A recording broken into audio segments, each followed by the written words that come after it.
Hi everyone, hope you're well. Thank you so much for joining me today. So I'm doing some landscapes. In fact, I'm doing 3 paintings in this one video, and I'm going to show you how you can use some paint straight from the tube, use a simple scraper, and just some imagination. I'm going to do 3 landscapes. I'm going to do a beach scene, I'm going to do a sunset, and I'm going to do a forest. And I'm going to show you the paints that I use and the method that I use too. And this time it's on canvas paper. So a bit different to what I normally do, but that's what it's all about as an artist. Exploring different mediums, different methods, and having fun along the way. And I hope you learn something too. So as always, thank you so much for joining me. Let's see what we can create. So as you can see, I've got a canvas pad. This is canvas in a pad, but obviously not stretched because it's not on a frame. I'm also using a few tools. I've got some frog tape. That's the tape that you can see just there. And then I'm using a spatula, a wedge, and a scraper. This is the scraper that I'm going to use. That's going to give me a little bit more texture with some different patterns. And I've also got a spatula. These are the colours that I'm going to use, and I'll take you in now for a closer look at all those colours. They're all by Amsterdam. They're the small tubes, and I'm using the paint directly from the tube onto the canvas. So I've got my setup and I'm ready to go. But let me take you in now just for a close-up of all the colours that I'm using. Let me just turn this one round here so you can see. Either press pause on the video so you can see all those names, or just check out the description box, guys, because I list everything in there. If you expand, you'll see lots of information, including the brands of paint that I use, all my ratios for mixing when I do fluid art, and lots more information. So let me open up my canvas pad. I've prepared 3 canvases. They just tear off the pad. I've placed frog tape all the way around the frame to create like an edge to this. And now I'm going to start with the first one. So let's go.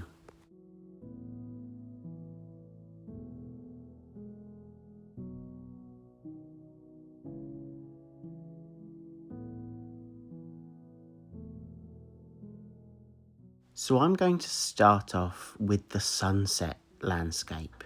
So I'm literally just using the paint directly from the tube, and I'm just going to place it on top of the frog tape.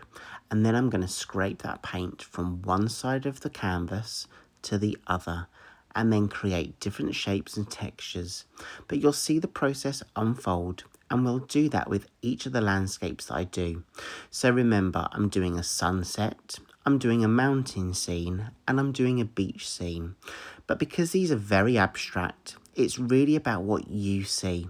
So as you watch along, let me know what you see as these transform. And let me know if you're enjoying these different types of paintings I'm doing, because I'd love to do more that you're interested in. So just drop those in the comments below.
So I've placed the sunset one to one side, and now I'm thinking about mountains, greenery, forest areas, and that's exactly why I'm using this colour palette. So again, I'm just placing the paint directly from the tube on top of the frog tape on one side, and then I'll use my wedge to spread that paint from one side to the other, from the right to the left of your screen that you'll see. And then I'll use the tools that are available to me, the scraper, to also add some different textures and some patterns. And I can't wait for you to see these up close, because when I start taking the frames away, that really makes the painting pop. And I can't wait for you to see all those details too. So remember, as we go along, let me know what you see. I'd love to hear what you think.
And finally, I'm going to create a beach-inspired landscape. Again, just taking the paints directly from the tube, placing those paints on top of the frog tape on the right-hand side of the screen that you can see. And then I'll use my spreader to scrape that paint from one side to the other, and using different textures as I go, because I've got a scraper with some different edges too. But this time I almost want to be standing away from the beachfront with lots of flowers in my immediate view, and then the landscape behind. So let me see if I can portray that. But you'll see as this process unfolds, and you'll see how these colours really work. This is definitely a beach inspired one for me, maybe as the sun is just starting to set. So I'm really pleased that I've already done a sunset one too.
Okay, so I'm now going to take the frame, so the frog tape, away from the edges to almost create that frame around each of the canvas. Starting off with my beach one, just taking that frog tape off, placing it in the bin and exposing the painting itself. Onto the sunset, and then finally after the sunset one, the mountains. I'm going to take you in for a close-up of each one so you can see some of that detail, and let me know if you can see what I can see. So we've got the sunset one here, the mountain inspired one in the middle, and then the beach inspired landscape on this side. Let me know in the comments below if you're enjoying this kind of video. If you are, please think about giving it a thumbs up, share it out if you can. That really helps me reach new people across YouTube who might be interested in the kind of work that I do. So thank you in advance for all of your support. I'll leave you now with some close-ups and some detail. But remember, if you're enjoying what you're seeing, let me know in the comments. I love to hear from you. And whatever you're up to creatively, let me know. I'd love to hear what kind of projects you're involved with. More importantly, I hope you're having fun with whatever you do. I'm going to place these to one side to dry, and I'll show you the dry versions. But for now, thank you so much for all of your support. Thank you for being here week on week to support me watching my videos and sharing them out. It really does mean the world to me. And I really hope I do get to see you again in the next video. Take care everyone, have a great week ahead, and I hope you've enjoyed these scenic landscapes, including this one, which is the beach. The next one is the mountains. I just love those blues and greens together, and the different textures and shapes that we created using that scraper and that wedge. And then finally, of course, we've got the beautiful sunset, and I'm more excited to see more of these in the coming weeks here in the UK as our weather starts to change. So I'm really inspired by the scenes, and of course, always inspired by nature. Anyway, enough of me. Let me leave these with you. Take care, and I'll see you soon. Bye, everyone.